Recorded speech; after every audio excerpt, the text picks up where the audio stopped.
तर शास्त्र नपढेकोले अस्त्र चलाउन जानेन, ढङ्ग पुर्याएन। बिपी कोइरालाले उभिएर भन्नुभयो, महाराज पूर्वमा लेखेर शासन गर्ने दिन गए। त्यो पार्टीको कार्यकर्ता हो हामी, जसले सर्वोच्च अदालततर्फ हेरेर भन्नुभयो, यो अदालत हो श्रीमान, न्यायको 4 किल्लाभित्र न्यायको हत्या नहोस्, दायाँ नहेर्नुहोस्, बायाँ नहेर्नुहोस्, वर नहेर्नुहोस्, पर नहेर्नुहोस्, न्याय गर्नुहोस्, विवेक पुर्याउनुहोस्। जब यो संविधानले तपाईँलाई विघटन गर्न दिएन अनि त्यो बेलामा भारतको संविधानले यसो भन्छ, बेलायतको संविधानले यसो भन्छ, त्यसो भए भारत जानुस्, त्यसो भए बेलायत जानुस्। यो नेपाल हो श्रीमान, यहाँ नेपालको संविधान लाग्छ। त्यसो भए बहुमत प्राप्त प्रधानमन्त्री खुरुक्क घर जाने, घर बस्न मन नलागे वन जाने। त्योभन्दा बाहेक यो संविधानले बाटो देखाउँदैन। अदालतले पनि लेखेको कुरा व्याख्या गर्ने हो, काल्पनिक कुरा अदालतले पनि थप्न पाउँदैन। संसदमा मलाई केही पनि समस्या भएको थिएन, तर राति सुतेको बिहान उठ्दै गर्दा भङ्ग गर्न मन लाग्यो, मैले भङ्ग गरिदिएँ। प्रधानमन्त्रीको पत्रले योभन्दा अरू केही भन्छ? एउटाले एउटाको वस्त्र उतार्नुहुन्छ ल भन्नुहुन्छ, ल आज मैले उतारिदिएँ। अर्कोले भन्नुहुन्छ उसले एउटा उतारे मैले दुईटा उतारिदिएँ। उतार्दा उतार्दै केही दिनपछि दुवै थरीहरू सर्वाङ्ग नाङ्गिसके पछाडि तपाईँ हामीले कोहीले पनि उहाँहरूलाई हेर्न सक्दैन। रिस उठ्यो पार्टी फेरिदिनुहोस्, रिस उठ्यो नेता बदल्नुहोस्, तर पद्धति बदल्ने कुरामा साथ कसैले पनि नदिनुहोस्।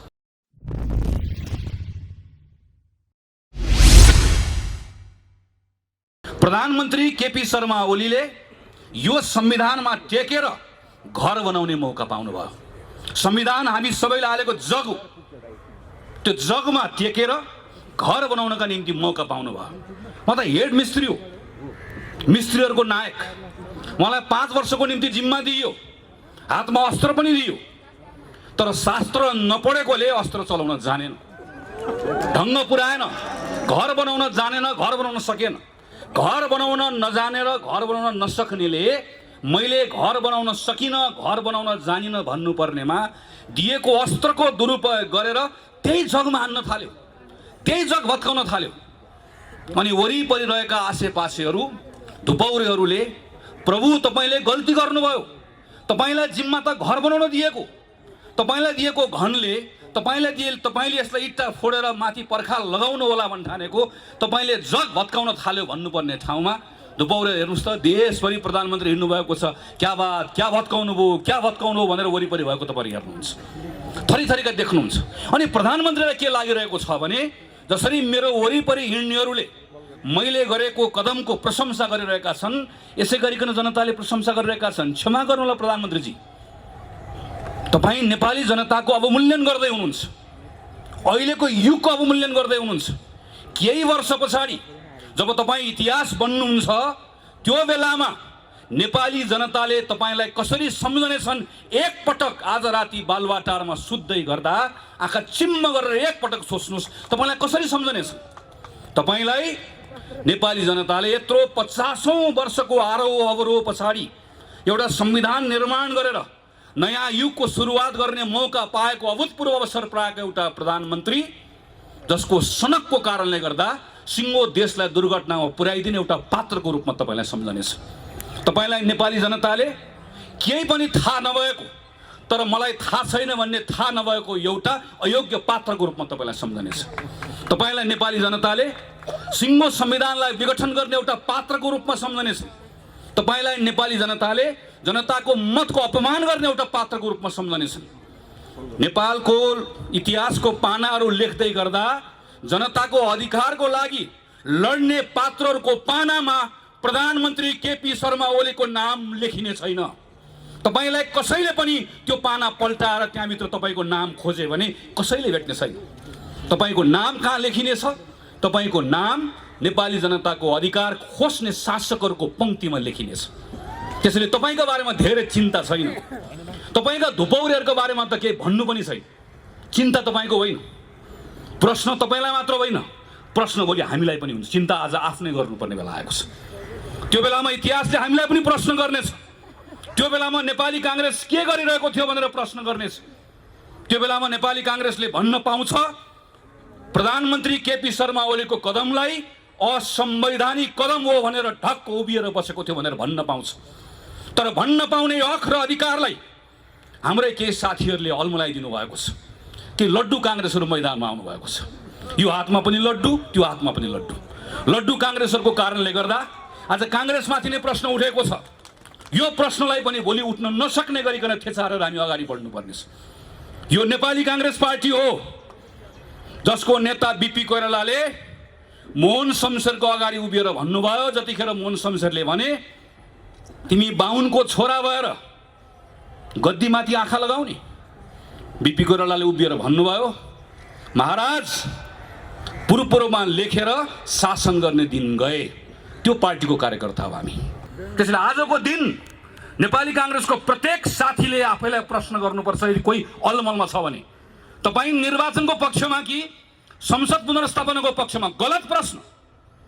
तपाईँ संविधानको पक्षमा हो कि होइन? प्रश्न यो हो। तपाईँ संविधानको पक्षमा हो भने तपाईँ जनताको पक्षमा हो कि होइन? तपाईँ न्यायको पक्षमा हो कि होइन?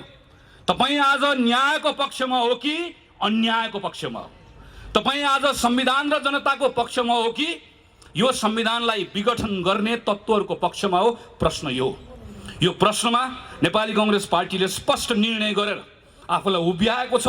यो निर्णयलाई आजको दिनमा कतिपय ठाउँमा साथीहरू अल्मलिनु भएको छ, कतिपय अभिव्यक्तिहरूले अल्मलिनु भएको छ। म तमाम साथीहरूलाई आग्रह गर्छु, पार्टीको जुनसुकै तहको नेता होस्, पार्टीको निर्णयले बाँधिएको छ र पार्टीको निर्णय यही हो।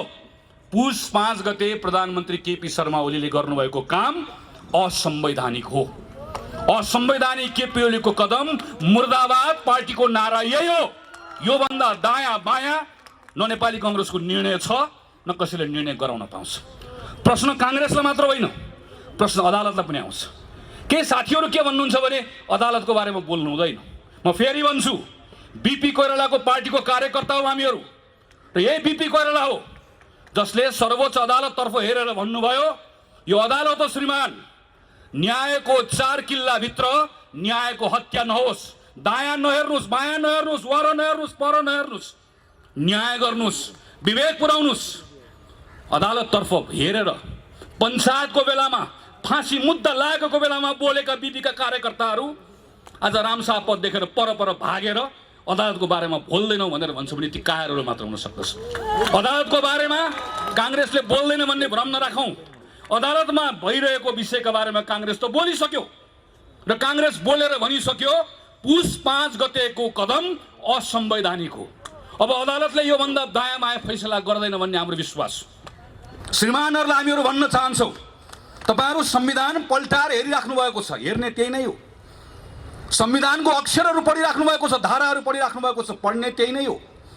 तर संविधानको धाराहरू, त्यो अक्षरहरू शून्यबाट आएका होइनन्। त्यसको सृजना कहाँबाट भयो? त्यो कहाँबाट आयो, कहाँबाट जन्मियो? त्यही संविधान सभाबाट जन्मियो। त्यो 2टा संविधान सभामा काम गरेर आएको सदस्य हुँ म। पहिलो संविधान सभाको एउटा छलफल तिथिमिथि याद छ। म सुभाष नेमाङको कोठाभित्र भएका छलफलहरू अहिले पनि सम्झिरहेको छु। पहिलो संविधान सभाबाट संविधान बनेको भए आज नेपालमा संसदीय व्यवस्था रहने संविधानै बन्दैन थियो। त्यो यात्रा पार गरेर हामीहरू दोस्रो संविधान सभामा आयौँ। एकातिर हामीलाई प्रत्यक्ष निर्वाचित कार्यकारी जस्तो भइदियोस् भन्ने चाहना, अर्कोतिर स्थिरता भइदियोस् भन्ने चाहना, तर अर्कोतिर संसदीय व्यवस्था पनि रहिदियोस्, नत्र भए नेपालको विविधताको प्रतिनिधित्व हुन सक्दैन भन्ने यथार्थको बोध। त्यसका बीचमा हामीले एउटा निर्णय गर्यौँ, हामी संसदीय व्यवस्था राख्छौँ, तर यस्तो संसदीय व्यवस्था राख्छौँ जसमा हुने व्यवस्था न भूत हो न भविष्य। संसारको कुनै पनि देशको संविधानमा नभएको व्यवस्था तपाईँ हाम्रो संविधानमा हामीले राखेका छौँ। एउटा संविधान कसैले मलाई बताइदियोस् जसमा संसदीय व्यवस्थामा संसदबाट निर्वाचित भएको प्रधानमन्त्रीलाई 2 वर्ष अविश्वासको प्रस्ताव राख्न नपाउने कुनै एउटा संविधान छ? 2 वर्ष अविश्वासको प्रस्तावको बारेमा जब प्रधानमन्त्री निर्धक्क भएर बस्नुभयो त्यो बेलामा नेपालको संविधान सिरानी राख्ने, अनि आज जब यो संविधानले तपाईँलाई विघटन गर्न दिएन अनि त्यो बेलामा भारतको संविधानले यसो भन्छ, बेलायतको संविधानले यसो भन्छ, त्यसो भए भारत जानुस्, त्यसो भए बेलायत जानुस्। यो नेपाल हो श्रीमान, यहाँ नेपालको संविधान लाग्छ र नेपालको संविधानमा बहुमत प्राप्त प्रधानमन्त्रीले संसद विघटन गर्न पाउने कुरा लेखिएको छैन। अदालतमा कहिलेकाहीँ चिन्ता व्यक्त गरेको सुनिन्छ, बहुमत प्राप्त प्रधानमन्त्रीले सरकार चलाउन मन नलाग्यो भने के गर्ने? हामीले श्रीमानलाई भनेका छौँ त्यसो भए बहुमत प्राप्त प्रधानमन्त्री खुरुक्क घर जाने, घर बस्न मन नलागे वन जाने। त्योभन्दा बाहेक यो संविधानले बाटो देखाउँदैन। यो संविधानको धारा 76 मा छलफल भइरहेको छ। धारा 76 लेख्ने संविधानको मस्यौदा समितिको संयोजक यही हुनुहुन्छ। म त्यसको सदस्य। सम्माननीय अदालतका श्रीमानहरूलाई हामी भन्न चाहन्छौँ, हामी जनताका प्रतिनिधि हौँ। नजानेर नबुझेर धारा 1, 2, 3, 4, 5, 6, 7 लेखेको होइन। बहुमत प्राप्त प्रधानमन्त्रीले संसद भङ्ग गर्न पाउँछ भनेको भए, गर्न पाउँछ भन्ने लेख्नुपर्छ भनेको भए लेख्न नआउने हो, पढ्न नआउने हो। सरासर 2047 सालको संविधानको धारा 53 जस्तो बहुमत प्राप्त प्रधानमन्त्रीले संसद भङ्ग गर्न पाउनेछ भनेर लेखिहाल्थ्यो। बहुमत प्राप्त प्रधानमन्त्रीले गर्न पाउँदैन भनेरै त्यस कारणले गर्दा गर्न नपाइने व्यवस्था गरेको। यति कुरा प्रष्टसँग लेख्दै गर्दाखेरि पनि संविधानको व्याख्या गर्दै गर्दा तलमाथि हुन्छ भने प्रश्न उठ्छ श्रीमान, प्रश्न उठ्छ, जवाफ दिनुपर्ने हुन्छ। किनकि अदालतले पनि लेखेको कुरा व्याख्या गर्ने हो, काल्पनिक कुरा अदालतले पनि थप्न पाउँदैन। यो संविधानमा थप गड गर्न पाउने अधिकार अदालतले पनि छैन। लेखेको कुराको व्याख्या गर्ने मात्रै हो। यति मात्र होइन, तपाईँ प्रत्येक नेपाली नागरिकले यो कुरा मनन गर्नुपर्छ। प्रधानमन्त्री केपी शर्मा ओलीको विघटनको यो प्रस्ताव सदर हुने हो भने योभन्दा ठुलो लोकतन्त्रमा जनताको निर्वाचनको अर्को अपमान हुन सक्दैन। हाम्रो संविधानमा त लेखिएको छैन। कहिलेकाहीँ के कुरा गरिन्छ भने संसारको विभिन्न संविधानमा भएको व्यवस्थाको कुरा गरिन्छ, संसदीय व्यवस्थाको कुरा गरिन्छ। हाम्रो संविधानमा नलेखेको तर संसदीय परम्पराको कसैले बहस गर्छ भने पनि एकपटक पल्टाएर हेरौँ। एउटा संसद विघटन गरेको घटना कसैले मलाई बताइदियोस् जहाँको प्रधानमन्त्रीले के भन्छ भने यो संसदमा सम्पूर्ण रूपमा मेरो बहुमत थियो, संसदमा मलाई केही पनि समस्या भएको थिएन, तर राति सुतेको बिहान उठ्दै गर्दा भङ्ग गर्न मन लाग्यो, मैले भङ्ग गरिदिएँ। प्रधानमन्त्रीको पत्रले योभन्दा अरू केही भन्छ? तपाईँले पत्र पढ्नु भएको छ एकपटक? प्रधानमन्त्री के भन्नुहुन्छ भने मलाई 2/3 बहुमत चाहियो, त्यस कारणले गर्दा मैले संसद भङ्ग गरिदिएँ। अब 2/3 बहुमत दिनुस्। त्यसपछि प्रधानमन्त्री के भन्नुहुन्छ भने 2/3ले पुगेन, सम्पूर्ण चाहियो भन्नुहुन्छ। त्यो भन्न पाइने हो नि त। एउटा व्यवस्था कसैले देखाइदियोस्, एउटा अभ्यास देखाइदियोस् जहाँ संसदमा समस्या नरहिकन संसद विघटन भएको होस्। भएको छैन, कहीँ पनि हुँदैन। हाम्रोमा त पाइँदैन, पाइने ठाउँमा पनि हुँदैन। संसदमा समस्या आएपछि बल्ल संसद भङ्ग गर्ने अभ्यास संविधानमा व्यवस्था भएका देशहरूमा छ, हाम्रोमा त त्यो पनि छैन। त्यसैले हामी श्रीमानहरूतर्फ फर्केर भनिरहेका छौँ, केही हेर्नु पर्दैन, हाम्रो संविधान मात्र हेरिदिए हुन्छ। प्रधानमन्त्रीले अदालतमा चलिरहेको कुरालाई तमासा भनेर भन्नुभयो। तमासा भन्ने कुरालाई अदालतले कसरी लिन्छ अदालतले जान्ने कुरा हो। केही पूर्व प्रधान न्यायाधीशहरूले अदालतको पनि उच्चारण गर्नु भएन। उहाँहरूले जम्मा एउटा कुरा भन्नुभयो, प्रतिनिधि सभाको विघटन संविधानलाई नेपाल संविधानका हिसाबले पनि राजनीतिक हिसाबले पनि यसले गतिरोध उत्पन्न गरेको छ भनेर भन्नुभयो। भनेको त्यति मात्रै हो। त्यति भनेको आधारमा आज पूर्व प्रधान न्यायाधीशहरूलाई अदालतको अपहेलनाको मुद्दा लागेको छ। अदालतको प्रक्रिया छ, म प्रक्रियाको सम्मान गर्छु र मलाई विश्वास छ अदालतले यसलाई दुधको दुध पानीको पानी गर्छ। तर एउटा कुरा सम्झाउन चाहन्छु, केवल राजद्रोहको मुद्दा लागेको थियो मलाई। यही अगाडिपट्टि नागरिक आन्दोलन भएको थियो। देवेन्द्रराज पाण्डे र कृष्ण पहाडीले नेतृत्व गर्नुभएको नागरिक आन्दोलनमा यहाँ नारा लगाएको बहानामा राजद्रोहको मुद्दा लागेर हिरासतमा थिएँ। म माथिको मुद्दामाथि बहस चलिरहेको थियो विशेष अदालतमा। विशेष अदालतमा बहस चल्दै गर्दा थुप्रै युवा साथीहरू अदालतमा आउनुभयो, अदालतको परिसरमा छिर्नुभयो, तलबाट नारा लाग्न थाल्यो, ज्ञाने चोर देश छोड।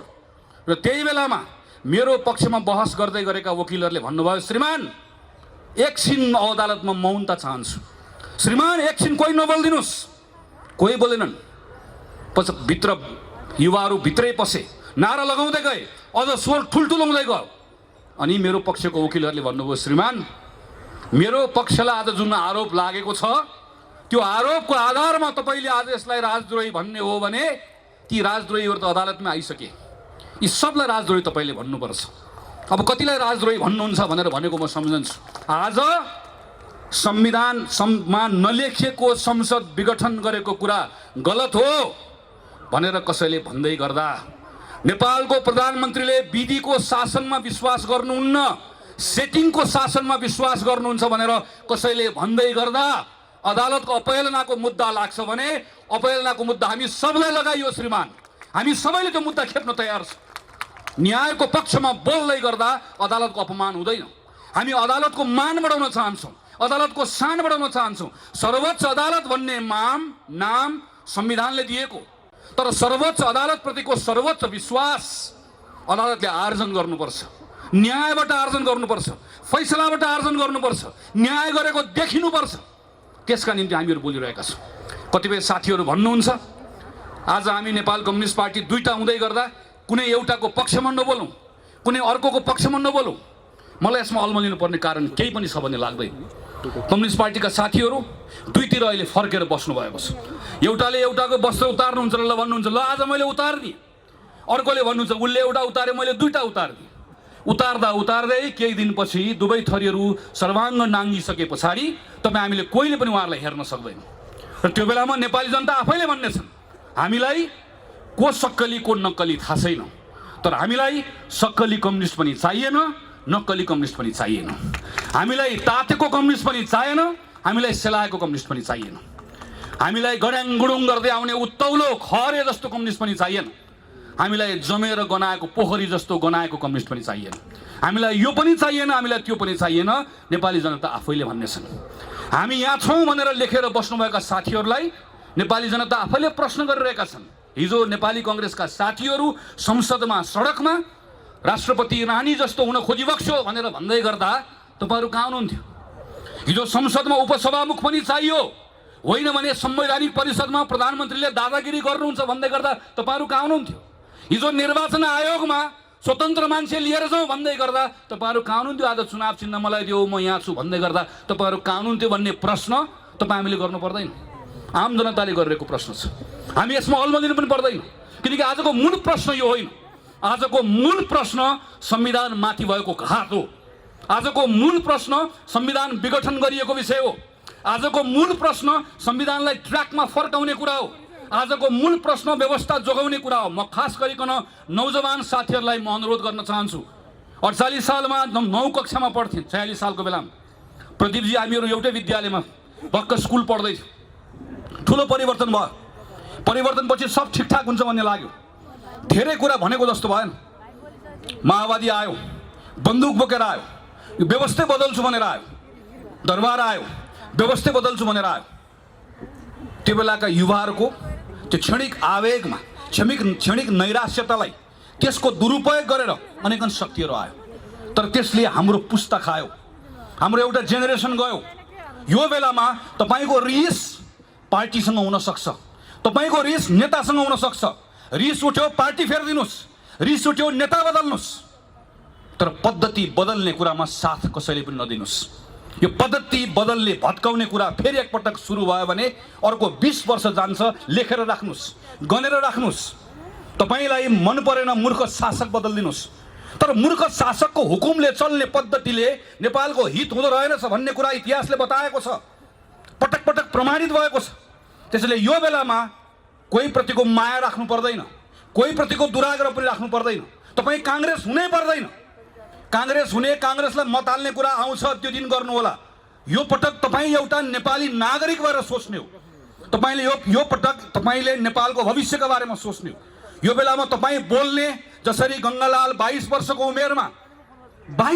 उमेरमा एउटा युवक भोलि गएर तपाईँ र मैले उज्यालो देख्न पाउला कि नपाउला भनेर बोले मात्र होइन गोली खाए। तपाईँ आज तपाईँका लागि, तपाईँको भविष्यका लागि, हाम्रो देशका लागि, हाम्रो भविष्यका लागि बोल्न तयार हो कि होइन? बाहिर मैदानमा आउन तयार हो कि होइन? त्यसैले म एउटै कुरा भनेर आग्रह गरेर टुङ्ग्याउन चाहन्छु। विनोद विक्रम केसी, कवि विनोद विक्रम केसीको कवितालाई थोरै मैले आफ्नो हिसाबले बनाएको छु। टाउकोमा लाठी खान तयार रहनुहोस्, टाउकोमा लाठी खान तयार रहनुहोस्, ढाडमा बुट खान तयार राख्नुहोस्। टाउकोमा लाठी खान तयार रहनुहोस्, ढाडमा बुट खान तयार रहनुहोस्, छातीमा गोली खान तयार रहनुहोस्, मस्तिष्कलाई जेलको हावा खान तयार राख्नुहोस्, मनलाई मृत्युलाई मै खानको लागि तयार राख्नुहोस्। मनलाई मृत्युलाई मही खानको लागि तयार राख्नुहोस्, नत्र